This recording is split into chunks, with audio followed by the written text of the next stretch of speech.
Figma is a vector design tool that runs in the browser.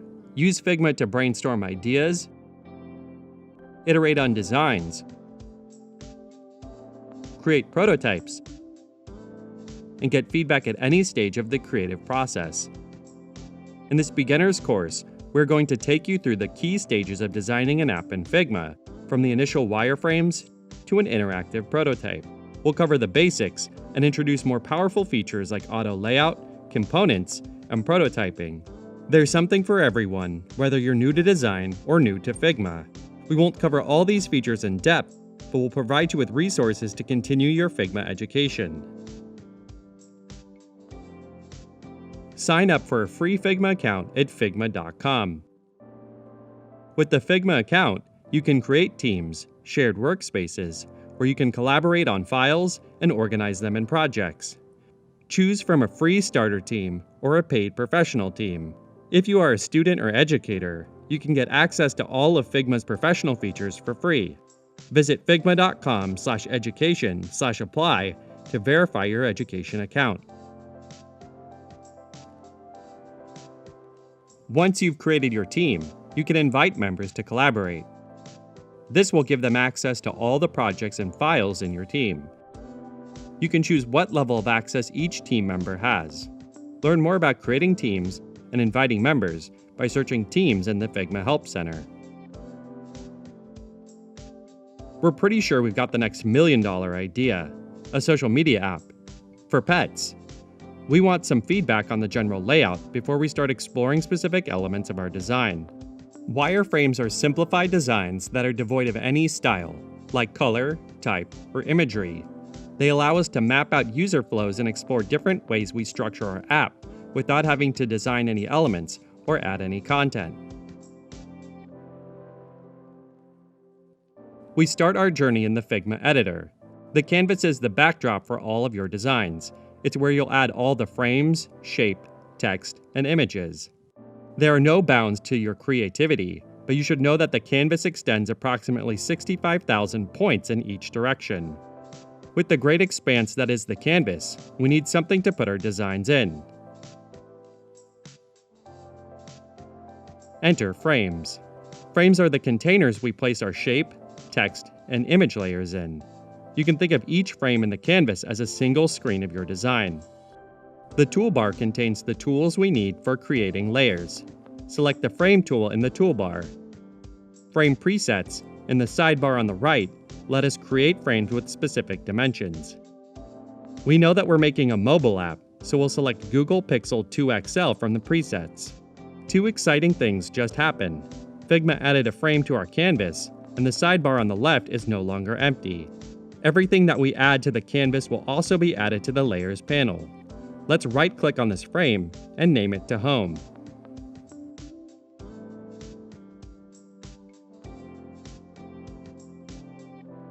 To explore more of the canvas, we can use two fingers on a trackpad or the scroll on the mouse wheel to pan around. We can also press and hold the spacebar and click and drag to pan. Let's zoom out so we can see the entire frame. If you're using the trackpad, you can also use the pinch gestures to zoom in and out. You can also use shortcuts like Command+ and Command- to zoom in or out. For granular control, adjust the zoom level in your view settings up here. Now we're ready to add some layers to our frame. As this is a wireframe, we're going to keep it basic and use shapes like rectangles and ellipses to represent more complex aspects of our designs. We'll select the Rectangle tool to create an image for a post on our app's homepage. Just like frames, every layer in the canvas has dimensions. We can adjust a layer's position and dimensions at the top of the right side bar. We want our rectangle to take up most of the horizontal space in our frame, so let's make the width of our rectangle 380 and a height of 300. If we look in the Layers panel again, we can see that our rectangle is within our home frame. Some layers, like frames, can contain other layers. If we move our rectangle outside of the frame, the Layers panel updates too. We're going to place our rectangle back inside of our frame. Figma will help us snap the position of the rectangle to align it to the center of the frame. Cool. Now we're going to create a shape that represents a user's profile picture or avatar. Select the ellipse tool in the menu and click to start drawing the ellipse. If we hold down Shift as we drag, we can create a perfect circle. We'll release to create the avatar with dimensions of around 30 by 30. Holding Shift can strain the proportions of our ellipse. If we update one value in the right side bar, the other will update too. We can click into the width field and use the arrow keys to nudge the ellipse's dimensions to 30. Some fields in Figma accept equations. We can use equations to resize layers by adding, subtracting, multiplying, or dividing the existing value. Let's add +10 to the field to set the dimensions of our circle to 40. Basic shapes support both fill and stroke properties. We can see these in the right side bar when we select both of our layers. By default, our layers have a fill of gray, but you can choose another color. Enter a hex code in the field, or click the swatch to open the color picker. We can select colors from the palette, or apply other fills like gradients, images, and even animated GIFs. We can also remove the fill entirely by clicking the minus button. We want our wireframes to appear like outlines instead of solid shapes. We can do this by adding a stroke. Strokes are outlines or borders around layers. We've learned to align layers to their frames, but we can also align objects to each other. Let's use the alignment tools to align the layers to the left. As our avatar layer is smaller, Figma will align it to the larger image layer. Now, we need a username to go with our avatar. Select the text tool, click a spot on the canvas next to our avatar, and type in name. We'll cover adjusting text properties later in the series.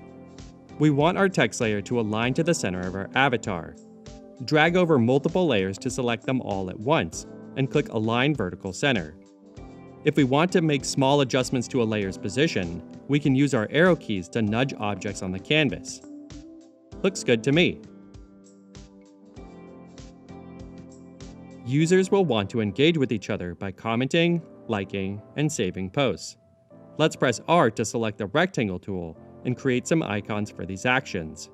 We'll use Shift again to constrain the proportions and create a perfect square. Let's aim for dimensions of 32 by 32. Instead of drawing 3 separate squares, we can copy the original layer. There are a few ways to copy layers. Hold down Alt or Option and click and drag on our layers to duplicate it. Or press Command D. Figma will maintain the same distance between objects. If we want to change the uniform spacing between them, we can select our layers and update the horizontal spacing in the right side bar. We'll need some text below our image. Let's add that.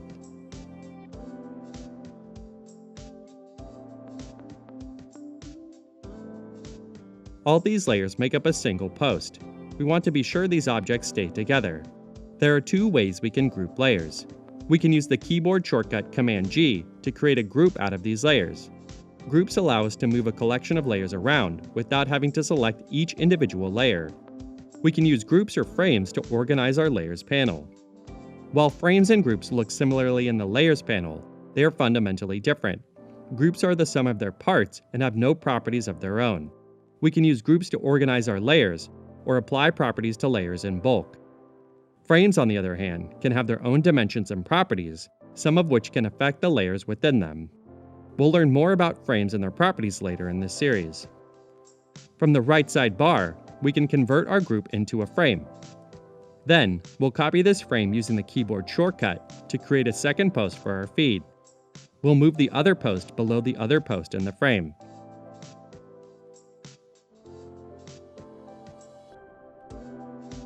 The feed is starting to take shape, but we're missing some crucial elements to make it look like an app.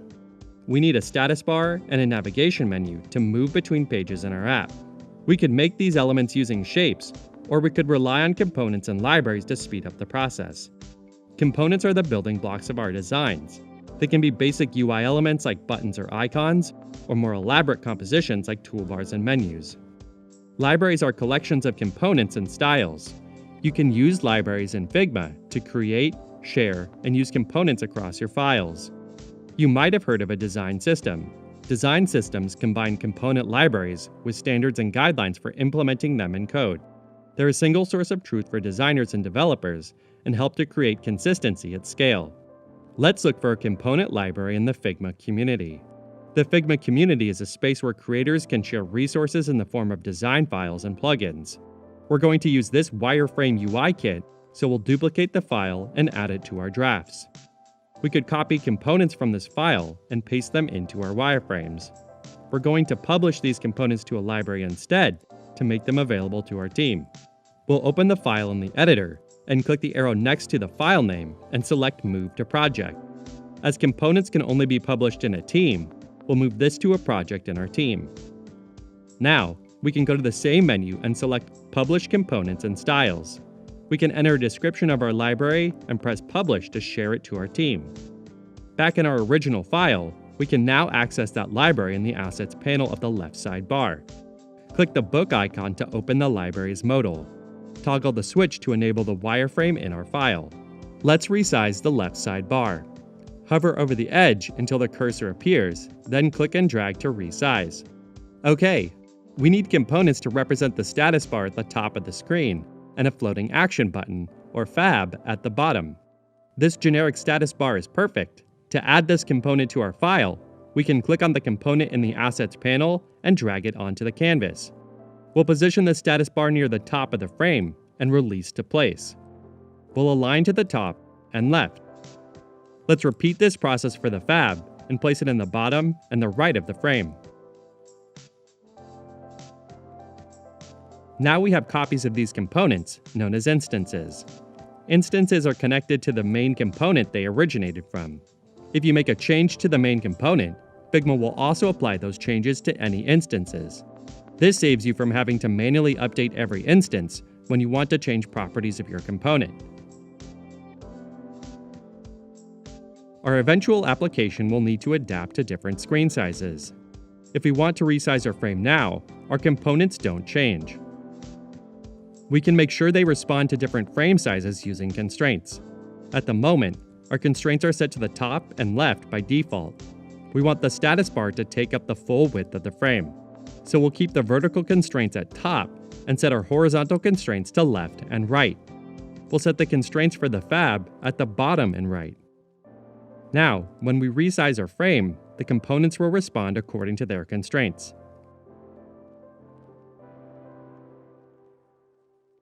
Our app is starting to come together. Let's create a frame for our menu. Select the frame in the toolbar or press the F key. We'll add another Google Pixel 2XL preset to the canvas. Let's add some text layers for each page in our app. Press T to select the text tool and click to create a new text layer. We'll type in menu item for now. We want all our text layers to be the same width, so we'll set the width to 200. We'll also increase the font size to 20. Let's duplicate this layer to create 4 more menu items, one for each page in our app. Hold down Alt/Option, then click and drag to duplicate. Then, use the duplicate shortcut. Let's copy the status bar and FAB from our home page to complete our menu page. We'll click to select the status bar, hold down Shift, then click to select the FAB.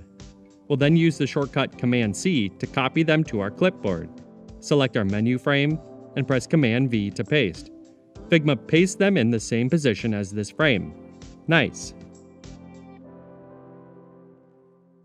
I think there are some other ways we could lay out this menu page, so let's explore some different approaches.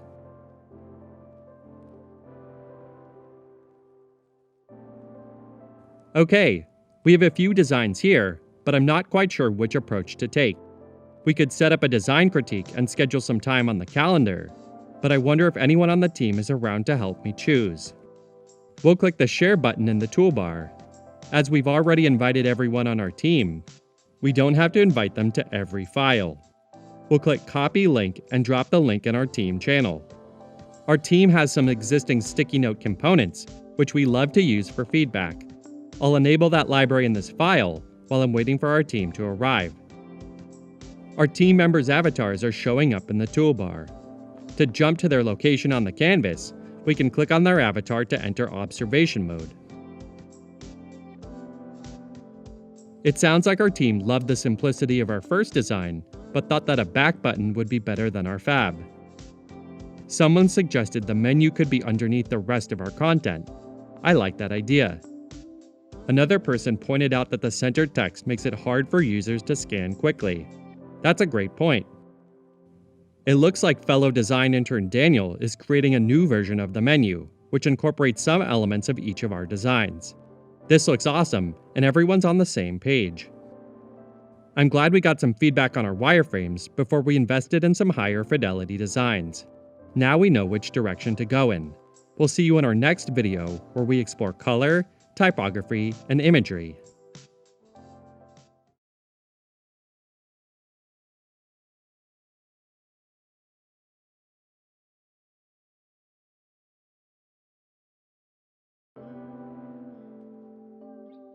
While building our low-fidelity wireframes, we learned how to use tools and adjust properties of our layers to change their appearances. We can apply these same skills to create higher-fidelity designs. We'll also introduce color and typography, place more emphasis on precision and accessibility, and explore features that speed up the design process in Figma. You may consider these choices at different points in your processes. That's fine too.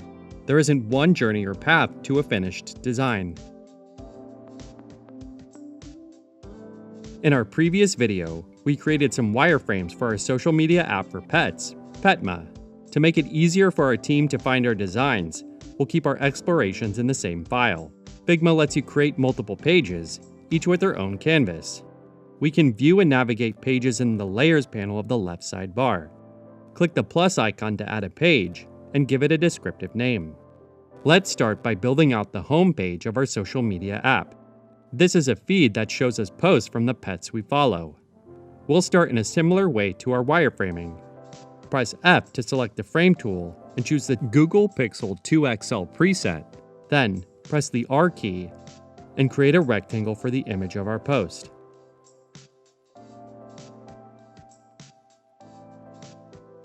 We want some space, a margin, between the image and the edge of the frame. We'll change the dimensions of the rectangle to 379 by 285 and center the image within the frame.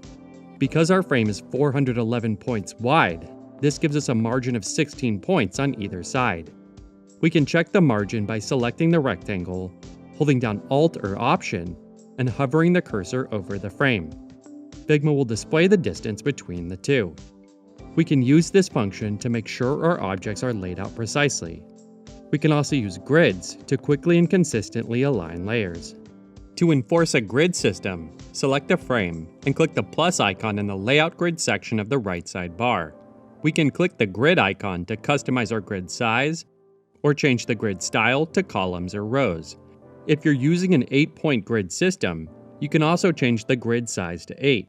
We're not going to focus on layout grids for this video, so we'll hide them using the shortcut Ctrl-G. You can learn more by searching layout grids in the Figma Help Center. The Figma brand is fun and friendly, and we want that to come across in our designs. One way to do that is to round any harsh, pointy corners. Select our rectangle and change the corner radius to 8. Then, we'll add an avatar for the user. Press the O key to select the ellipse tool, and hold down the Shift key to draw a perfect circle. We'll make sure it's 40 by 40, align it to the left edge of the image, and position it 8 points above. We've been calling these two shapes images, but they're not really images yet. They still only have a solid gray fill. We can add images to our shapes using Place Image in the toolbar, or by using the shortcut Command-Shift-K. We'll select 2 images to act as our placeholders, and click Open to confirm. Our cursor now shows we have 2 images to place. We can see a preview of the first image next to our cursor. We'll click our post to replace the current gray fill with our image. Now, we'll click to add our second image to our avatar. We'll add a text layer for our pet's name. Let's press T, click to add a text layer, and then type name. We can explore all the properties relating to text in the text section of the right sidebar. The Rubik font matches the fun and playful nature of our app, so we'll select that and change the size to 16. We'll align our text and avatar layers to the vertical center. Then, use our arrow keys to position them 16 points apart. We need a description to go alongside our image, so we'll duplicate the text layer and add some placeholder text. We'll adjust the width of the text layer to 379 to match the image.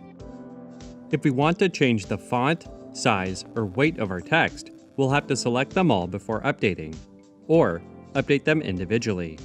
This is manageable with only 2 text layers, but updating hundreds of layers of text later in the design process would be painful. To save ourselves some time, we'll use styles. Styles are reusable properties we can apply to objects.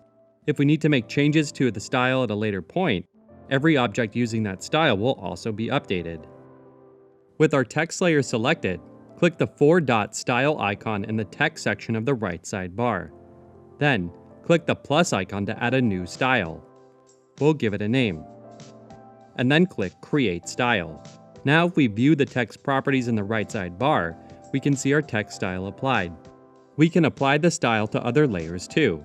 Select the description, click the style icon in the text section, and select the style from the list. Styles aren't just for text. You can also create color styles for fills and strokes, layout grid styles like the 8-point grid system we mentioned earlier, or effects styles for things like drop shadows and blurs. Let's create a color style while we're here. Our text layers are black on a white frame. This ultra-high contrast can cause a strain on a person's eyes. Let's reduce the contrast to make reading more comfortable. This time, let's select both layers and change the fill to a lighter gray. Let's try this. This is too light, which could make it hard for a low-vision reader to see. We've already installed the Stark plugin from the Figma community, which we can use to check the contrast of our layers. Click on the layer and go to the menu, select Plugins, and then Stark. We'll choose Contrast Checker from the options. Oh, our intuition was right. The color is too light. Let's change this to a darker gray with just a hint of purple and check the contrast again. We can rerun our last plugin without opening the menu using Option Command P. And now it passes. Now that we have an accessible color we're comfortable with, let's turn it into a color style. We can create this color style from the Fill section of the right sidebar. To see the styles we've created, we can click on the canvas to deselect everything and view them in the right sidebar. We can see both our text and color styles. We can click the adjustment icon to make changes to our style. Let's update the font size of our body text to 18. The text layer that we use in the style are also updated. This has the unintended consequence of moving our perfectly placed layers slightly out of alignment. If only there was a way for the layout of this design to reflow when we make changes. Lucky for us, there is. Auto layout is a property you can add to frames. It allows you to create designs that grow to fill or shrink to fit and reflow as their contents change. This is great when you need to add new layers, accommodate longer text strings, or maintain alignment as your design evolves. Auto layout is a powerful feature with many properties. It can save you so much time, but can also be a little daunting. We'll explain some key properties as they come up, but we encourage you to learn more about auto layout in our other educational resources. Layers in auto layout frame can only align in a single direction, horizontal or vertical. If we select our post layers and add an auto layout using the shortcut Shift-A, our layers form a single vertical auto layout frame. Let's undo that using Command-Z. Instead, we need to create a horizontal auto layout frame for our avatar and name. Then combine this with the other layers in our post inside a vertical auto layout frame. Select the avatar and name layers and create an auto layout frame using the shortcut Shift-A. By default, our auto layout frame grows to accommodate the size of its contents. If we were to change this text to something longer, the auto layout frame grows with it. We have the auto layout frame selected. We can align our selection to the center using the alignment tools. Great! Let's rename our new auto layout frame to Author Info. Let's select our first auto layout frame and the other layers in our post and add auto layout again using Shift-A. Figma will recognize the spacing between those layers, Set the space between items property to 8, and respect that spacing regardless of how we change the contents within the frame. If we were to change our text styles again, we'd no longer have any alignment issues. In the previous section, we set a fixed width of 379 for the description. Because of this, the horizontal resizing property is set to fixed width. HUD contents means the text layer's width will grow or shrink to accommodate the length of text. But if the description gets too long, it goes past the other layers in our frame. That's not what we want. Let's change this to fill container so it will take up all available space instead. When it runs out of space, it will wrap to a new line. Perfect. This also sets the text resizing property to auto height.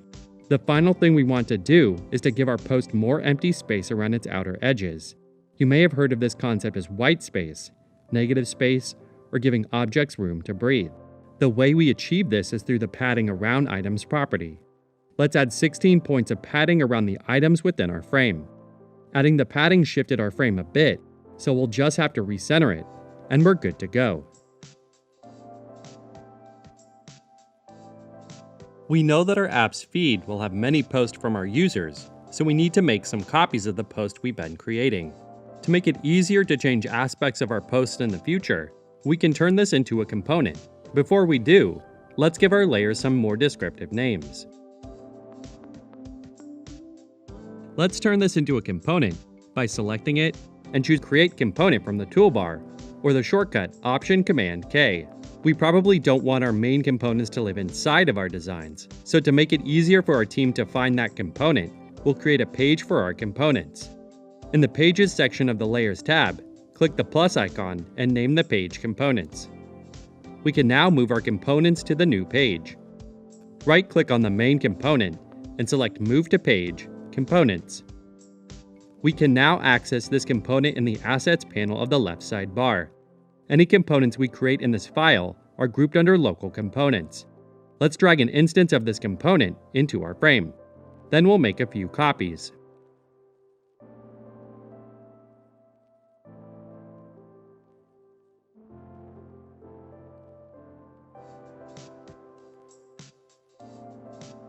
We want to add some real content to our posts. At the moment, our frame has clip content applied. This setting is great when we want to hide parts of our layer that extend beyond the frame's bounds. As we want to edit the contents of our post, we'll uncheck the Clip Content box in the right sidebar. Our descriptions will vary in length, which will affect how much space each post takes up in our feed. Let's create an auto layout frame for our posts, adjust the space between items to 8, and rename the frame to Feed. Now if we edit the descriptions, the other cards will shift and adjust to preserve the spacing. Auto layout is saving us a lot of time. Let's use Place Image to add real content to our post. Figma supports static images as well as animated GIFs for fill. GIFs don't play in the editor, but we'll see it in action when we view our prototype presentation view later. When we change properties of an instance, like we did by adding a new image, we are performing an override. Overrides only apply to the specific instance and don't affect the main component. We can use overrides to change lots of aspects of an instance: the contents of a text layer, strokes and fills, and effects like blurs and shadows. There are some properties that we can't override. These include the order of our layers and any constraints or layout grids we've applied. Our app is really starting to take shape, but we're missing a navigation bar at the top of the screen. It should contain a way to search for users and posts, and a menu, which we'll use to navigate around our app. As part of that process, we'll need to create menu and search icons for our navigation bar. Icon design is a discipline all on its own. You don't need to become an icon design master to create custom shapes and intricate icons in Figma. Try browsing the Figma community for some inspiration. We can combine basic shapes to create icons, or we can use the pen tool to create our own custom shapes from scratch. We'll start by creating a 32 by 32 frame for our icon. We want precision for this kind of work, so we'll use the shortcut Shift-2 to zoom to our selection. Next, we'll select the pen tool and enter vector edit mode. Any shapes we create with the pen tool are vector networks. Vector networks allow you to create lines and curves that connect two or more points. Unlike traditional vector paths where you need to plot points on a single closed path, vector networks allow you to create complex shapes that are made out of multiple paths. Click on a spot in the frame to create the first point. When we move the cursor, we can see a line extending from our first point. Hold down Shift to draw a perfectly horizontal line. Then click again to add a second point. We can save our shape and exit vector edit mode by hitting the Enter key. We can adjust its position and dimensions to ensure its width is 14. Then, we can duplicate it twice to create two other lines. We want to round the ends of our lines, so we'll select our lines, open the Advanced Stroke menu, and change the cap to round. Much better. Finally, we'll drag to position them in the center of the frame. We've adjusted some of the basic properties of our menu icon, but there's more properties to customize. Try adjusting the stroke weight or explore the Advanced Stroke menu. Let's rename our frame to icon/menu, turn it into a component, and send it to the Components page. Let's make one more icon, a magnifying glass for search. We'll start the same way as before, with the 32 by 32 frame. Use the ellipse tool to draw a 16 by 16 circle. Then, switch the fill and stroke properties by using Shift-X. To draw the handle of our magnifying glass, we'll use the pen tool. Hold Shift to snap to a 45-degree angle while drawing, and overlap the circle. We want to round the line again, but this time we only want to round one point. We'll select just the point we want to edit, and change the cap to round. Hit Enter again to leave vector edit mode. We need a way to combine these layers. Boolean operations allow us to create new shapes without modifying the underlying layers. There are 4 Boolean operations: union, subtract, intersect, and exclude. We'll select both our layers and choose Union Selection to combine these two shapes into one. Our layers now have one fill color. You can now position the union group in the center of the frame. Let's rename our frame to icon/search, turn it into a component, and send it to the Components page. Next, we'll create a navigation bar component to sit at the top of our screen. This will incorporate the icons we've just created. Let's head over to our Components page to create a nav bar alongside our other components.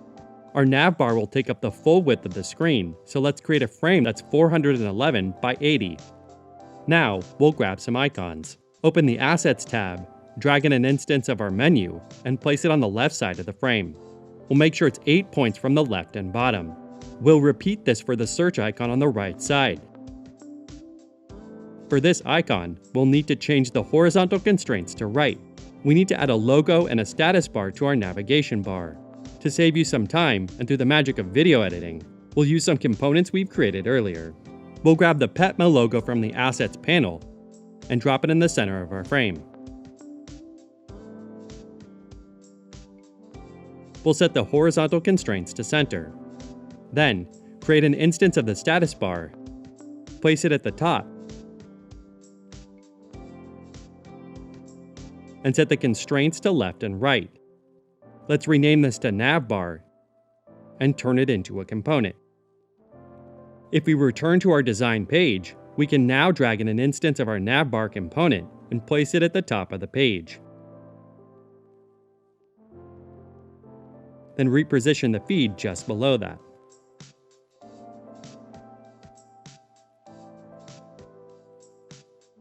The last component we want to add to our designs is a floating action button. This button will be used to create a new post in our feed. We created this component earlier, which consists of a circle and a plus icon. Let's drag a copy of that into our frame and place it 32 points from the bottom right corner, and set the constraints to bottom and right to match. This looks pretty good, but we want the button to look like it's above the rest of the content. It is a floating action button after all. With the instance selected, we can click the Select Main Component icon in the right side bar to take us directly to the main component. Under Effects, click the plus icon to add a drop shadow. Shadow is a great way to communicate elevation. We can click the effects icon to open the settings and make this drop shadow softer by changing the blur to 12. You can also customize the offset and spread of the shadow. Search for effects in the Figma Help Center for more information. With the main component selected, we can click the notification at the bottom of the screen to go back to where we were working. These are the elements we want to include in our homepage. We'll see how it looks in Presentation View. Presentation View allows us to preview our designs in the browser. We can use Presentation View when building interactive prototypes, running usability tests, or even presenting slides. Click the play icon in the toolbar to open Presentation View in a new tab. We can make our prototype look more realistic by adding a device frame. To do this, open the Prototype tab and choose a device frame from the list. Let's see how that looks in Presentation View. Not bad. If you don't like the way your prototype displays, you can cycle through different view options using the Z key. The feed extends past the bottom of the device, but we can't scroll down to see it. Let's head back to the editor to customize the scrolling behavior. Select the frame and set the overflow behavior to vertical scrolling. Back in Presentation View, we can now scroll to access the rest of our posts in the feed. But wait, we don't want our navbar or fab to scroll. In the editor, we'll select both, switch to the Design tab, and in the Constraint section, check the box next to Fixed Position when scrolling. In the Layers panel, we can see Figma has moved our status bar to a new Fixed section at the top of the frame. If we scroll up and down in Presentation View, both layers stay in place.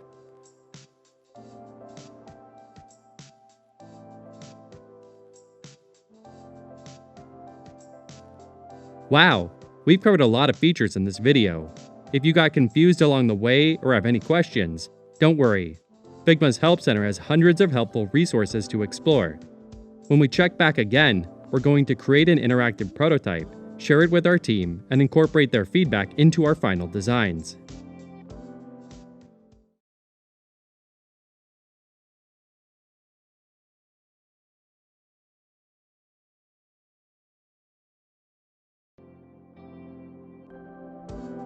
In the last video of our Figma for Beginners series, we created a single screen of our app.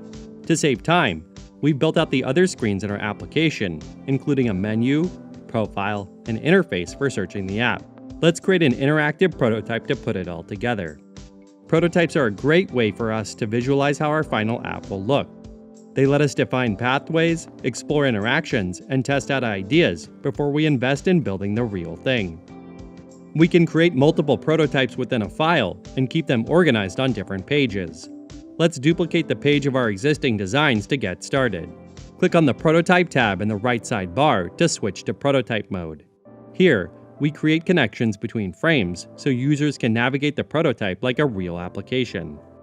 Prototype connections are made up of 3 parts: a hotspot where the connection begins, the connection itself which stores the interaction details, and the destination. We want to create an interaction from the menu icon to the menu page. Because the menu icon is nested, we need to double-click it to select it. Once the connection node appears, click the connection icon to create an arrow and drag it over to the destination frame. Release to complete the connection. Let's create an interaction from the menu back to the home page. Select the Home text layer, click Add Connection icon, and then drag the arrow back to the home page. Currently, our connection uses the default instant interaction settings. We'll cover the specifics of these interactions a little later on.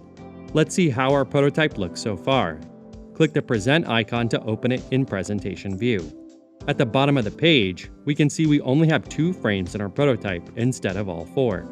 Once you add at least 1 prototype connection, Figma will only include frames with connections in Presentation View.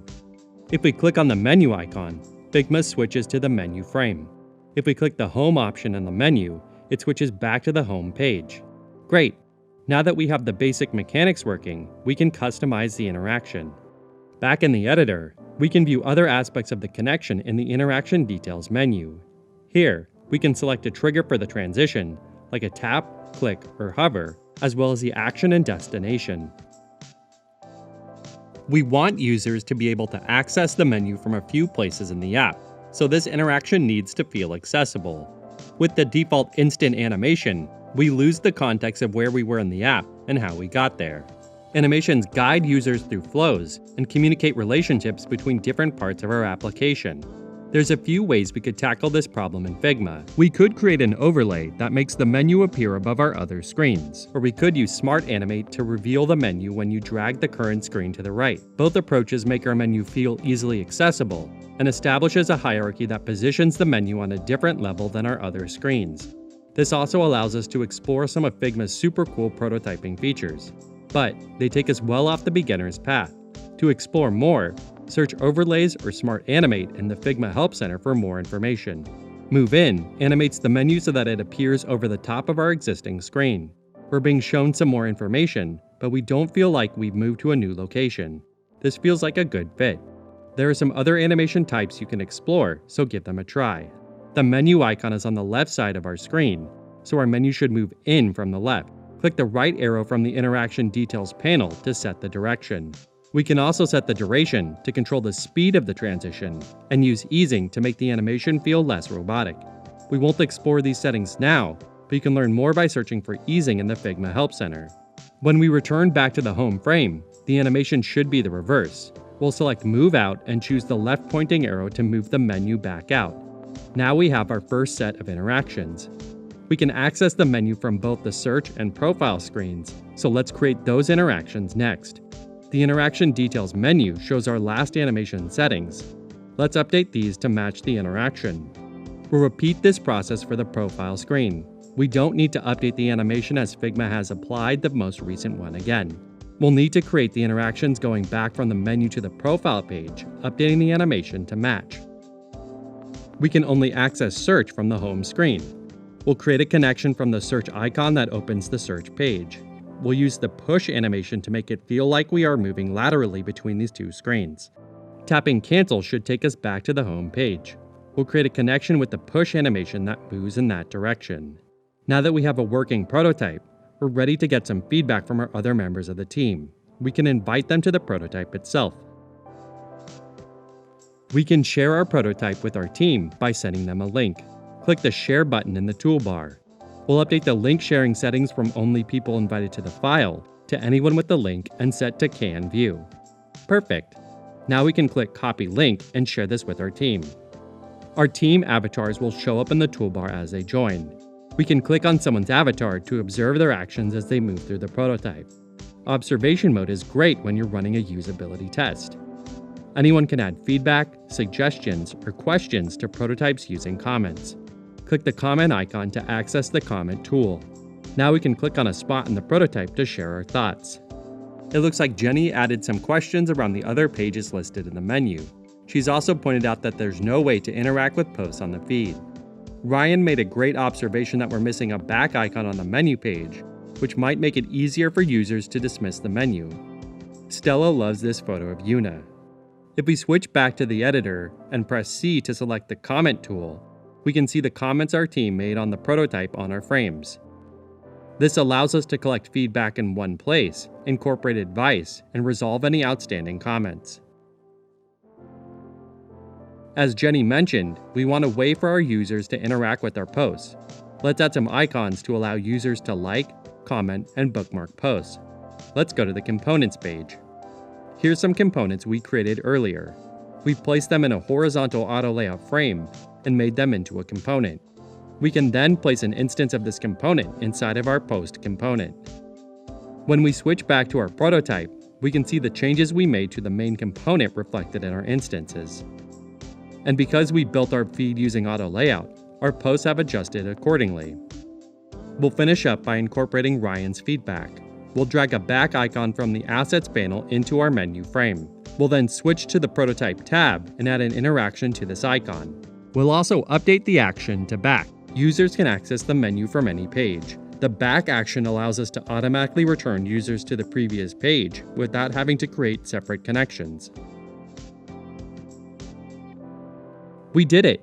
We built an interactive prototype of our designs, explored animations, and incorporated feedback from our design team. In our next video, we'll prepare our file for sharing assets with our writers and developers. We'll explore creating thumbnails, navigating the file as a viewer, copying code from the Inspect panel, and exporting assets for production.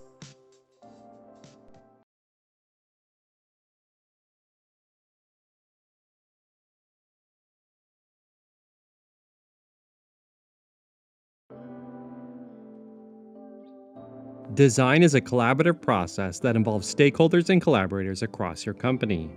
PMs can use Figma for brainstorming or to give feedback through comments. Writers can leave suggestions for copy or edit it directly. Researchers and designers can share and test prototypes. And developers can inspect properties, copy code, and export assets. In this Figma for Beginners series, we've demystified this process by following the evolution of a mobile app from initial wireframes to an interactive prototype. Sharing early and often encourages collaboration with the right people at the right time. There are a few things we can do to set up our files and make this a seamless process. With the growing popularity of open design, members of your team might view and contribute to files at any point in time. To help orient people to our files, we can create custom thumbnails. This frame has the thumbnail dimensions of 1920 by 960. Anything within the 1600 pixel safe area in the center of our frame is always visible in the file browser. We can include information like the current status of a file, an image or illustration of the file's contents, information about our team, and hyperlinks to pages, frames, or external documentation like specifications and requirements. Right-click on the frame and choose Set as Thumbnail. Now, when your team members see your file in the file browser or open it in the editor, they can easily see that information. When and how you invite your teammates to your file may vary. Invite developers early to give feedback on the viability of your explorations, or near the end of the process when you're ready to hand off designs for production. You can invite collaborators to your files with edit or view access. Viewers can still comment on files and prototypes and export static assets. They're also free. You can even embed files and prototypes in other websites, like your product management tools or design system documentation. To find out more, visit the Figma Help Center and search Embed. If you join the file as a viewer, Figma will look a little different. The simplified toolbar gives us access to the Move tool to select layers, the Comment tool to leave comments, and the Hand tool to pan around the canvas. Viewers can also access Presentation View to preview frames and interact with prototypes, as well as other settings like toggling layout grids, rulers, or pixel preview. Instead of the design and prototype panels in the right side bar, we have access to the Inspect and Export panels. When we select objects on the canvas, the Inspect tab displays the names of the selected layer, read-only properties, and code snippets for that object. Click Copy next to a property to add code snippets to your clipboard. If a component is using styles, Figma will display the style name in the corresponding field.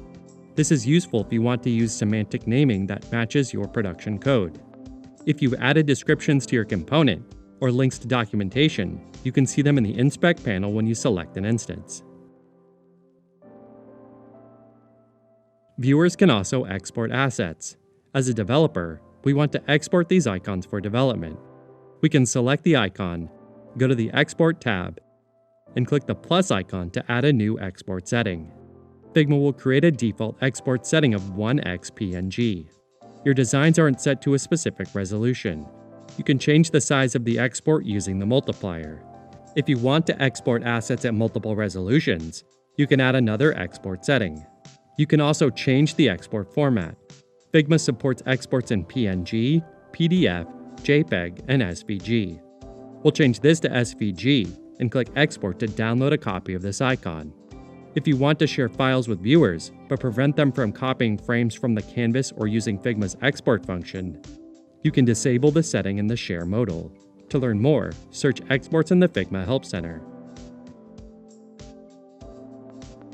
Congratulations! You reached the end of the Figma for Beginners tutorial series. We've covered a lot of topics during this video series, and there's no shortage of features to explore. The best way to improve at using Figma is to get in there and play. For more inspiration of how others are using Figma, check out the Figma community. If you get stuck, click the question mark in the bottom right corner of Figma to access our Help Center and video tutorials. Thanks for joining us. Let us know what you learned or what you would like to see more of in the future, and subscribe to Figma on YouTube for the latest product and community news.